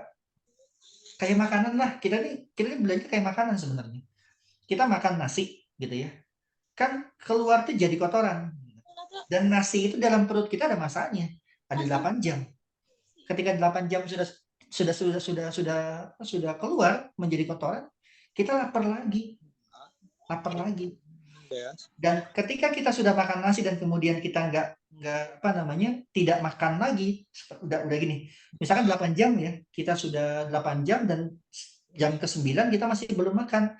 Nah, itu biasanya aktivitas kita pun turun. Gara-gara apa? Kurang asupan. Kita nggak makan lagi. Gitu. Makanya kenapa? Perlu diperhatikan juga rutinitas nutrisi ilmu yang Pak Soleh dapatkan. Gitu. Dan itu harus intens, Pak. Jadi tidak melulu mengandalkan skill kita hari ini. Itu harus intens karena makin kita intens dan teratur ya. Kayak makan aja kan 3 kali sehari. Nggak makan tiap jam gitu kan. Makan tiap jam juga lama-lama capek. Pas sore dikasih ilmu tiap jam. Wah, nggak kapan prakteknya nggak dapat. Makan aja 3 kali sehari. Nah, ilmu juga sama. Ilmu juga ada proses. Gitu. Nah, dengan 4 tadi, kalau Pak Soleh sudah bisa tuh ya, 4-4-nya, insya Allah konsisten lebih gampang, Pak. Dan yang terakhir, Pak, ikhlas. Yang tadi saya bahas di awal. Coba deh, Bapak lakukan sesuatu yang tidak Bapak sukai. Gitu, sampai jadi kebiasaan. Karena lagi-lagi konsisten itu ada pada keikhlasan. Dan ciri orang yang ikhlas itu senang ketika mengerjakan. Tidak menjadi beban. Gitu, Pak Soleh. Mudah-mudahan bermanfaat ya. Ya, terima kasih. Hatur nuhun Kang Sakti, dahsyat, mantap. Ya. Ini ada pertanyaan dari Pak Ragil Agung Ginanjar. Assalamualaikum warahmatullahi wabarakatuh, Coach. Izin bertanya, kalau untuk advertiser Meta Ads, apakah bisa mendapatkan tim sales marketing di lapangannya, Kang? Ini Pak siapa? Rabil. Pak Agung ya. Pak Agung developer atau apa, Pak? Atau agensi, Pak? Kalau boleh tahu, Pak. Halo, Pak Rabil. Pasti kerja di ini sih, tapi bukan di agensi properti, lebih ke penjualan produk herbal gitu, Pak. Herbal. Iya. Oke. Ini sebetulnya kalau Meta Ads jagoannya Kang Ilmi nih. Tapi nanti boleh Kang Ilmi melengkapi lah ya. Iya. Jadi kalau ads itu, Pak, iklan itu sebetulnya bermanfaat buat apapun. Ya. Dari mulai perekrutan sampai dengan penjualan itu bisa, Pak. Ketika kita tidak bisa mendapatkan, persoalannya satu, mungkin kampanyenya yang perlu diperbaiki. Nah, kampanyenya itu apa nanti Kang Ilmi yang menjelaskan lah gitu ya. Kampanyenya yang perlu diperbaiki. Atau strategi beriklannya yang perlu diperhatikan. Nah, dan caranya gimana? Kalau misalkan kita belum tahu, simple. Tiru aja yang sudah ada. Lihat mereka-mereka yang sudah berhasil, kita jiplak, kita tiru. Modifikasi ala kita. Nanti kita lihat hasilnya. Dan satu hal lagi yang perlu Bapak pahami, ketika kita beriklan tuh nggak cukup satu kali, Pak Agung. Kadang-kadang perlu beberapa kali. Kita perlu trial and error dulu, trial and test ya, tes dan ukur dulu beberapa kali sampai nanti akhirnya ketemu, oh ternyata iklan yang baiknya seperti ini, gitu. Ya, jadi kalau ditanya apakah bisa, bisa banget, gitu, bisa banget. Ya. Buktinya teman-teman bisa mendapatkan materi saya itu dari iklan, gitu kan ya. Dan iklan itu ya dari Meta Ads. Ya, dalam ini Kang Ilmi. Maka mungkin Kang Ilmi ada tambahan. Kalau maksudnya Parabil itu kan pertanyaannya, apakah bisa mendapatkan tim atau mendapatkan sales ya, mendapatkan penjualan kali ya, marketing di lapangan. Izin ini, Bang. Maksudnya itu kalau misalkan Meta Ads kan lebih fokusnya itu kan kita mencari pelanggan atau buyer gitu ya. Betul. Yang eksekusi itu yang di lapangannya, apakah kita dapat tim itunya atau enggak? Atau itu nanti kita yang closingin sendiri sampai nanti Oh, dia mau apa survei baru kita lempar ke sales lapangannya gitu. oke. Oke, saya paham ya para Gil ya. Jadi para Bill ya. Jadi pertanyaan seperti itu. Jadi untuk teman-teman di member KBP, teman-teman hanya cukup mengirim traffic ya. Jadi misalkan para Bill jagonya di ads, jagonya di advertiser, di Meta Ads ataupun di TikTok Ads. Kemudian para Bill bikin campaign. Dari campaign itu kemudian para Bill balesin customernya ya. Jadi merangkap juga jadi CS misalkan ya, atau CS-nya semua sama istri bisa-bisa aja ya. Nanti diarahin lah customernya ke lokasi. Nanti dititip ya, dititip store data ya, dititip data ke admin KBP ya. Nanti langsung untuk di lokasi itu ada tim lapangannya dari developer dari kami ya. Jadi insya Allah nanti para Bill nggak usah ngantar ke lokasi ya. Jadi nggak usah panas-panasan, nggak usah hujan-hujanan, cukup titip datanya aja. Nanti tim lapangan kami yang akan mengeksekusinya gitu ya. Misalkan untuk project IGG misalkan, nah, nanti ada tim kami yang akan mengclosingkannya di lokasi seperti itu ya. Jadi nanti tinggal langsung Parabil dapat informasi bahwa customer Parabil itu sudah booking bill unit ya. Setelah itu ya tinggal nunggu transferan ya. Kalau sudah akad nanti nunggu transferan dari tim KBP. Seperti itu ya Parabil ya informasinya ya. Oh, mungkin pertanyaannya ke situ ya. Ya, terima kasih Kang. Ya, sami-sami Pak Rabil. Justru kami sangat senang sekali para advertiser-advertiser yang teman-teman yang sudah terbiasa main di ads untuk produk-produk herbal, kecantikan, dan itu sudah terbiasa ya main di situ ya. Dan pasti udah tahu CPA-nya berapa seperti itu. Nah, nanti sebenarnya banyak banget ya para advertiser yang main di properti justru eh, menguntungkan ya, bahkan lebih berkali-kali lipat ya. Nanti mungkin kalau program rumah sudah kita launching kan ya, jadi teman-teman cukup mengirim traffic saja ya. Nanti sudah melalui customer journey yang sudah dibuatkan oleh KBP, nanti customer gathering-nya langsung di closingan sama Coach Sakti, bisa closingnya tuh bisa closing massal ya. Apalagi untuk programnya misalkan mau gampang banget ya, mau nggak usah ada DP ya, langsung nyicil aja 3 jutaan gitu kan. Itu pasti kuotanya kita buka 50 unit gitu ya, langsung sama Kos Sakti digorok di situ, des langsung. Nah, masuklah 50 orang. Misalkan punya Parabil ada 10 sampai 15 customer gitu ya. Jadi tinggal mengirim traffic aja, misalkan 20 gitu ya, yang daftar gitu ya. Nah nanti sama Kos Sakti digorok di apa di gatheringnya gitu ya. Program ini, wah keren banget, nanti bisa closing massal, misalkan 50 sampai 100 yang ambil unitnya. Nah nanti tinggal langsung di apa namanya diproses ya. Tapi kalau sudah cair, tinggal langsung ditransfer ya. Jadi enak banget ini nanti program-programnya selain dari tabung rumah nanti ada proyek-proyek lain juga yang banyak yang bisa nanti apa namanya teman-teman bisa dapatkan bagi teman-teman yang bergabung. Mungkin satu pertanyaan lagi ya, Kang. Ini Ya. tapi udah 17.34 mungkin satu pertanyaan lagi. Kalau sudah pertanyaan ini dijawab, kita akan akhiri ya teman-teman ya, karena dikhawatirkan dalam azan maghrib.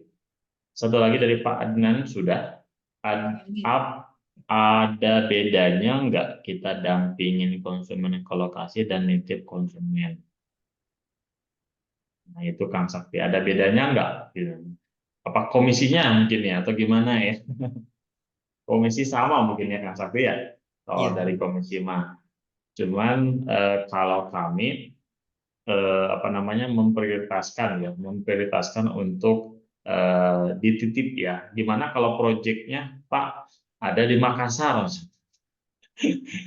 tapi Pak Adnan tuh orang Bandung gitu. Apakah mesti ke Makassar dulu? Ya, enggak juga gitu. Apakah lewat Zoom gitu ya? Ya kurang maksimal juga kalau mendampingi ya tetap harus di ditemenin, kalau yang ngedampingi otomatis yang harus orang yang di lapangan. Kalau proyeknya di luar kota, mau nggak mau kita harus titip ya. Iya komisinya gitu ya. Sama ya, mau dititip ataupun mau didampingi, itu komisinya sama yang teman-teman akan dapatkan. Baiknya seperti apa? Kalau teman-teman memang lagi senggang dan ada customer yang mau ke lapangan didampingi, itu boleh-boleh saja gitu ya, agar teman-teman terjalin kedekatan seperti itu ya. Tapi kalau misalkan apa namanya, lokasinya jauh ya, saran saya sih enggak ya gitu, enggak didampingi. Kang Sakti Oke. ingin melengkapi barangkali. Kok saya jadi Ya, ngejawab pertanyaannya ya? Salah ya? ini memang buat KBP kan. Mau ngomong Kang Sakti barangkali.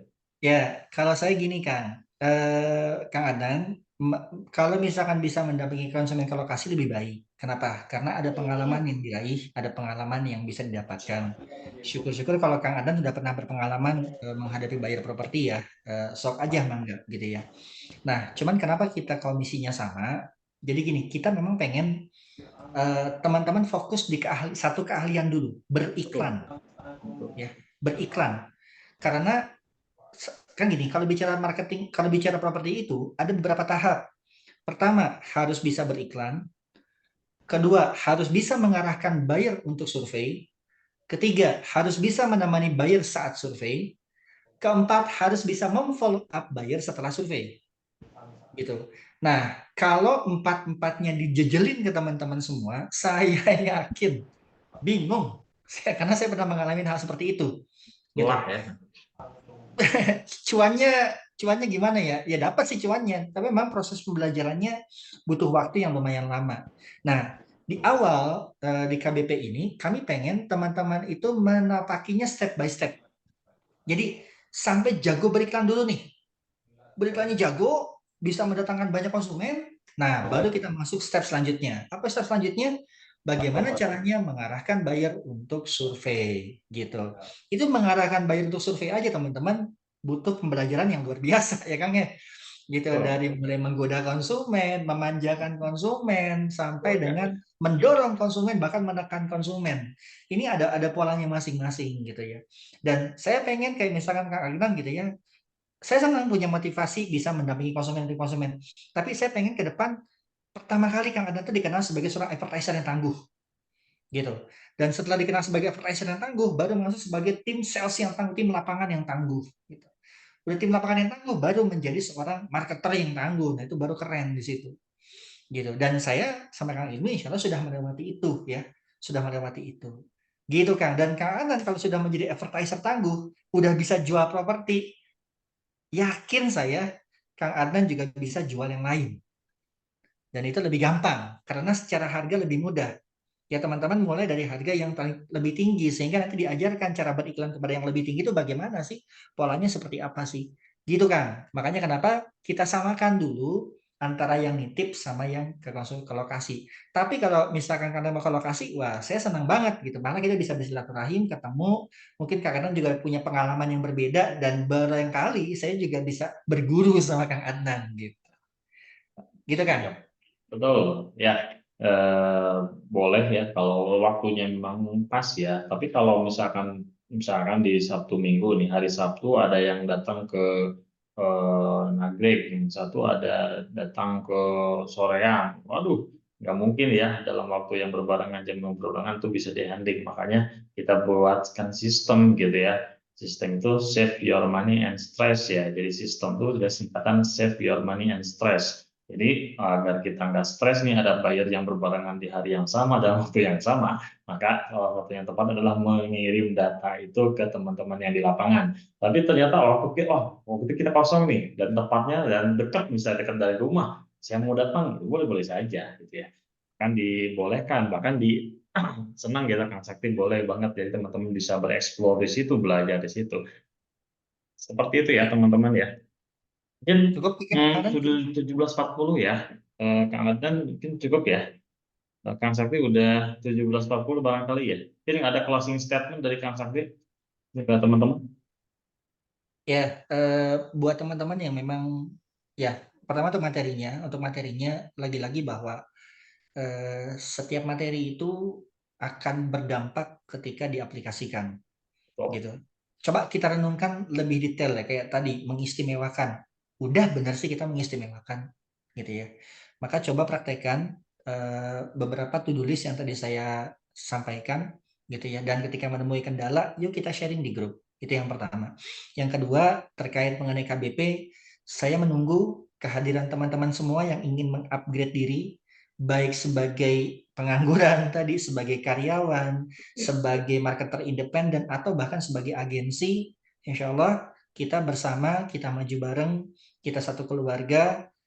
Buat mereka-mereka yang memang, buat teman-teman yang memang tertarik untuk lebih pengen mengupgrade diri, pengen menjadi agensi yang profesional, pengen menjadi marketer yang terbaik, pengen menjadi tidak nganggur lagi gitu ya, palingnya tidak nganggur lagi. Insya Allah di KBP kita memberikan peluang itu ya.